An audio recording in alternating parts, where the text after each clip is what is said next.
Introduction. Before the myth. At first glance, these women seem to belong to the legend of the Wild West.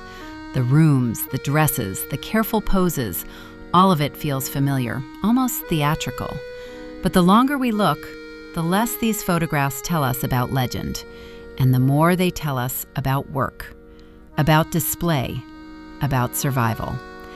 These women stood inside a world built by boomtowns, saloons, gambling rooms, and restless men with money in their pockets. A world that depended on them, photographed them, and judged them at the same time. So this is not only a story about prostitution in the American West, it is also a story about how women were made visible in a frontier society and what that visibility cost. Chapter 1. A public pose. The first thing these photographs show us is not intimacy, but arrangement. Women are placed before the camera in ways that are deliberate, legible, and public. Some stand outside, framed by doorways or storefronts. Some sit in parlors, dressed with care, surrounded by the textures of interior life. Others appear in groups, as if the image were recording not only individuals, but a whole social environment. What matters here is not just who these women were, it is how they were turned into images. Not simply private women, and not yet myth, but figures positioned between portrait, commerce, and performance. The frontier camera did not merely capture a hidden world. Very often, it helped stage one. Chapter 2. Inside the parlor. If the street made these women visible, the parlor gave that visibility a setting. These rooms were not neutral interiors. They were arranged spaces, places where hospitality, performance, and work could blur into one another. Chairs, curtains, tablecloths, framed walls, decorative objects.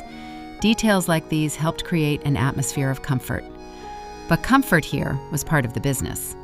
Some of these photographs seem almost domestic at first.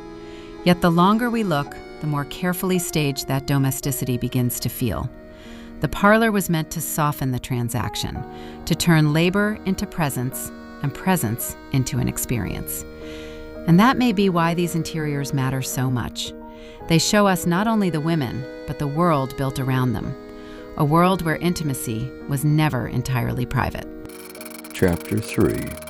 The town that needed them. By the time these photographs were taken, prostitution was not outside frontier life. In many towns, it was part of the town itself. Boom towns filled with men, money, movement, and risk. And where money moved quickly, other businesses gathered around it. Saloons, gambling rooms, dance halls, and brothels. That did not bring respectability, but it did bring dependence. These women lived inside a world that many towns judged in public and relied on in private. And that is why these images matter. They do not show us a world outside the frontier. They show us one of the ways the frontier worked. Chapter 4. Not one world, but many. But even that is too simple. There was no single world of prostitution in the American West. The phrase sounds singular. The reality was not. Some women were photographed in settings that suggest comfort, polish, even status. Others seem much closer to rougher margins and harder terms. Some were controlled, some held control over others. Some may have passed through this world. Others remained inside it for years. So these faces do not belong to one story. They belong to many. Chapter 5. Faces and Names. Julia Bulette arrived in Virginia City, Nevada in 1859 when the mining boom was still reshaping the town. In a settlement dominated by men, she became one of its best-known prostitutes and a figure later wrapped in frontier legend. Her life ended violently when she was murdered in 1867. Big Nose Kate entered Western legend not simply as a prostitute, but as the woman most often linked to Doc Holliday. One story, repeated for decades, claims that in 1877 she helped him escape from jail by creating a diversion and threatening a guard with a gun. Whether told as fact or legend, the episode helped secure her place in frontier mythology. Maddie Silks became one of the most successful madams of the American West, building wealth in a world that was unstable, competitive, and often violent.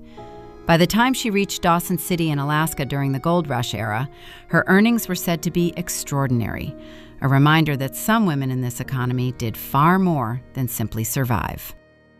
Belle Brezing built her reputation on exclusivity, discipline, and style. During the Spanish-American War, stories circulated that only officers above a certain rank were admitted to her brothel, turning her into a figure of almost theatrical notoriety. By the time she died, her fame had become national. Laura Bullion stood at the crossing point between prostitution and outlaw culture. She worked in Fanny Porter's brothel in San Antonio, where she became involved with William News Carver of Butch Cassidy's Wild Bunch. In her case, the worlds of sex work, mobility, and frontier crime came together almost seamlessly. Bessie Colvin, a prostitute in El Paso, Texas, caused a scandal in 1886 when she left one house for another. The dispute between the two madams quickly turned violent, ending with one of them shot in the groin. Her story strips away the glamour of frontier legend and reveals a harsher economy underneath. Chapter 6. The Myth That Followed. But the story did not end with these women, or with the towns they lived in. It continued in memory, popular culture, and legend. And there, much of the complexity began to disappear. The brothel turned into a set. The madam became a type. The prostitute became a familiar Western figure, scandalous, glamorous, tragic, or oddly sentimental. What had once been a difficult social reality was gradually rewritten as atmosphere, part of the furniture of the Wild West myth.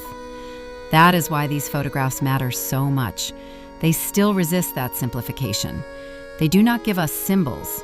They give us rooms, gestures, faces, poses, and traces of unequal lives. And the longer we look, the harder it becomes to reduce these women to legend. Ending. After the myth. These photographs do not ask to be romanticized, nor do they survive to confirm the legend of the Wild West.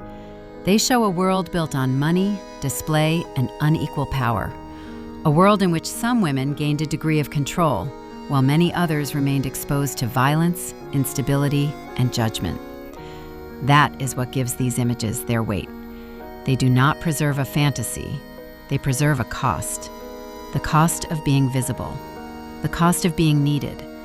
The cost of surviving in a world that could turn women into spectacle, livelihood, and legend all at once.